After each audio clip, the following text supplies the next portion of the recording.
হরি ওম। জয় গুরু।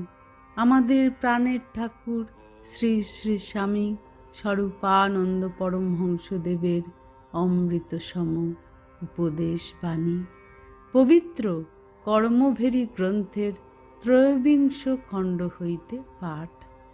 সকল ভাবের সেরা মাতৃভাব।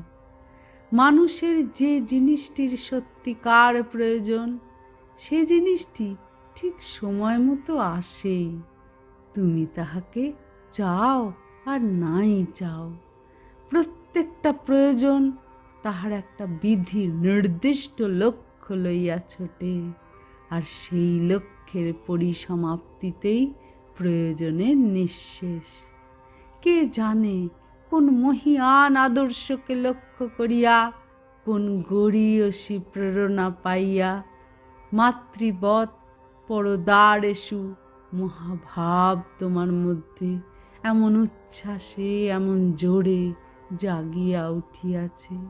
এই অপূর্ব জাগরণের যে একটা সার্থকতা আছে, সে বিশ্বাস আমি রাখি। জগৎ ভাবময়, আর সকল ভাবের সেরা মাতৃভাব। ডাকো তো দেখি একবার মা মা বলিয়া। তোমার প্রাণে দুর্বলতা থাকে কতক্ষণ, নিমেষে হতাশ প্রাণে আশা আসিবে, অবসঙ্গে উৎসাহ জাগিবে, শিথিল ধমনী কর্মের উষ্ণ নৃত্যে নাচিয়া উঠিবে।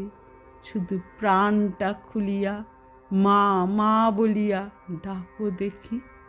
মা ডাকে দুঃখে শান্তি মিলে, শোকে সান্ত্বনা আসে, ভয়ে সাহস জাগে। সেই মা যখন তোমার অন্তরে জাগিয়া উঠিয়াছেন, তোমার আবার ভয় কি? তোমার আবার আশঙ্কা কিসের? তোমার আবার সন্দেহ কেন? বিশ্বাস রাখিও, এই ভাবটা হৃদয়ে পোষণের তুমি সম্পূর্ণ যোগ্য। নিঃসংশয় থাকিও। এত বড় সত্যটাকে রক্ত মাংসে মেদ মজ্জায় নিজস্ব করিয়া লইবার পূর্ণ অধিকার তোমার অবশ্যই আছে। আর ইহাও মনে রাখিও, এই বিশ্বাসই তোমার কর্মজীবনের প্রধান ভিত্তি। মাতৃপূজার প্রেরণা যখন তোমার প্রাণে পাইয়াছ, তখন ইহা ব্যর্থ হইবার জন্য পাও নাই। শুধু বিপরীত শক্তির সামঞ্জস্য বিধান করিও, সিদ্ধি আপনি ঘটিবে। স্বভাব নিজেতেই নিজেকে বিকশিত করে, জীবন আপনাতেই আপনি অভিব্যক্ত হইয়া ওঠে। মনটাকে শুধু সহজ করিও, সরল করিও, উদার করিও। অধ্যাত্ম শক্তির উচ্ছ্বসিত তরঙ্গ ক্ষুদ্রতা, সকল নীচতা, সকল দীনতাকে চূর্ণ করিয়া আপনি ডুবাইয়া দিবে। হরি ওম। জয় গুরু।